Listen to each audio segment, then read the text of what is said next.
ایک احادیث کی روشنی میں اور تجربات کی روشنی میں فقہائے احناف نے اسے کیا کیا ہے، بیان کیا ہے. لہذا اس بنا پر اسے ایک مستحب عمل کہہ کر ہم اس کو ادا کر سکتے ہیں.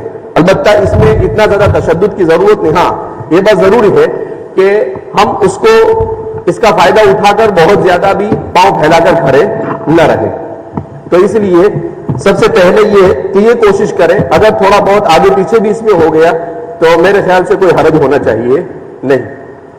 ٹھیک ہے نا جی بہتر. اس کے بعد دوسرا جو عمل ہے وہ یہ کہ عام طور پر جب ہم تکبیر تحریمہ کہہ کر نماز شروع کرتے ہیں تو جو نماز ہم شروع کرتے ہیں اس نماز میں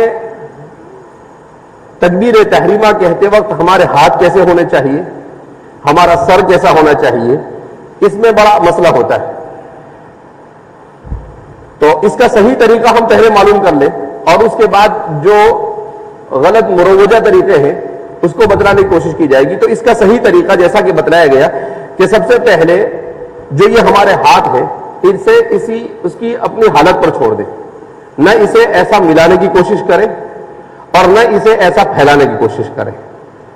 یعنی کوئی تکلف، ملانے میں بھی تکلف نہیں اور اسے چھوڑنے میں بھی تکلف نہیں، بلکہ اس کی حالت پر ایسے ہی جب آپ نے اٹھایا تو یہ کیسا رہتا ہے اس طریقے سے اس کو رکھا جائے.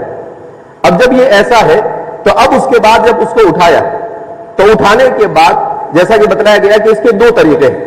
ایک طریقہ تو یہ ہے کہ اس کو یہاں لگایا جائے، یہاں ٹچ کیا جائے کان کی لو پر. جو دبلے پتلے ہوتے ہیں ان کے لیے یہاں لگانا آسان ہے، لیکن جو لوگ موٹے تازے ہوتے ہیں ان کے لیے یہاں لگانا مشکل ہے.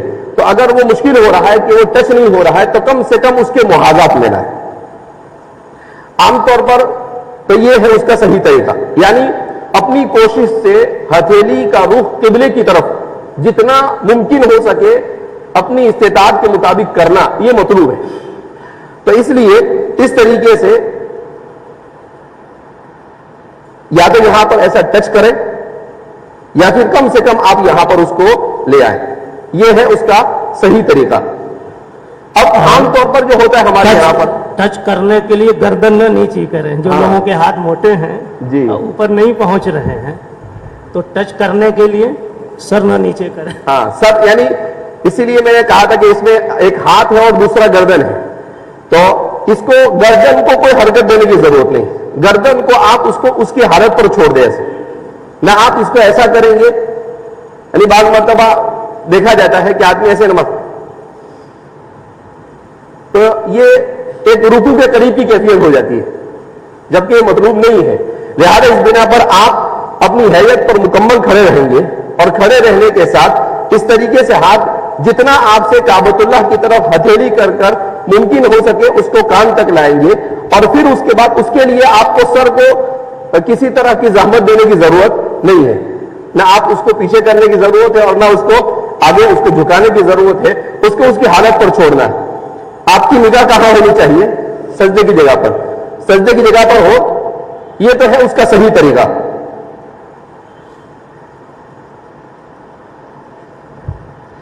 لیکن عام طور پر ہمارے یہاں پر جو ہوتا ہے وہ کیسے ہوتا ہے کہ عام طور پر تو لوگ ایسا کرتے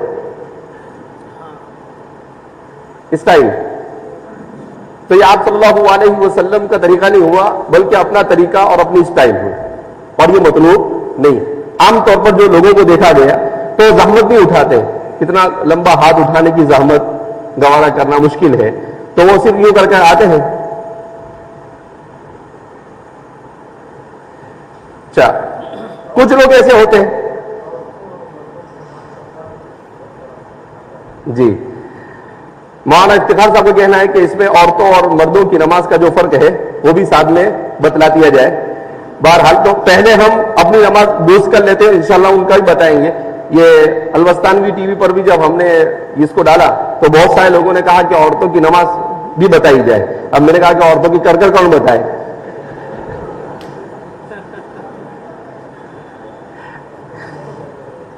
ابھی وہ تو کسی کو برقع پہن کے نماز پڑھانا پڑے. بعض اوقات جب تکبیر یعنی نیت باندھتے ہیں تو اس میں کچھ لوگ نیت باندھ لیتے ہیں پھر اللہ اکبر کہتے ہیں، یعنی ہاتھ باندھ لیتے ہیں پھر اللہ اکبر کہتے ہیں، اور بعض لوگ تو اللہ اکبر پہلے شروع ہو جاتا پھر ہاتھ اٹھاتے اور بات، دونوں ساتھ میں ہونا چاہیے. ہاں جیسے ہی یہ عمل اٹھانے کا کان تک آیا وہاں سے ہاں شروع ہو، جیسے ہی ہاتھ بدھ جائے وہ پورا ہو جانا چاہیے. یعنی تکبیر کہنے کے بارے میں مولانا متنبہ کر رہے ہیں کہ یہ غلطیاں تو ہماری ہے ہی، مگر ایک بڑی غلطی ہم یہ بھی کرتے ہیں کہ تکبیر بھی یا تو ایڈوانس میں بول دیتے ہیں یا ڈیلے کرتے ہیں، یعنی یا تو پہلے ہی بول دیتے ہیں، یعنی اللہ شروع، اور کبھی ایسا ہوتا ہے کہ اللہ اکبر یعنی بعد میں تکبیر کہتے ہیں. تو کہا یہ نہیں، یہ جو تکبیرات ہیں ان تکبیرات کا نام ایک تو پہلی تکبیر تحریمہ، اس کے بعد جتنی تکبیرات ہیں ان تکبیرات کو تکبیرات انتقال کہتے ہیں. تو تکبیرات انتقال کا مطلب ہی یہ ہے کہ اس کے ذریعے سے آپ منتقل ہو رہے ہیں، وہ آپ کو بھی معلوم ہو، اور اگر آپ نماز پڑھا رہے ہیں تو پیچھے والے کو بھی معلوم ہو.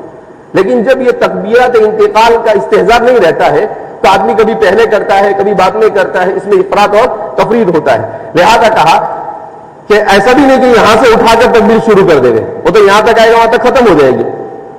تو جب آپ اپنے ہاتھ یہاں لائیں گے تو اب یہاں سے آپ کی نماز شروع ہو رہی ہے.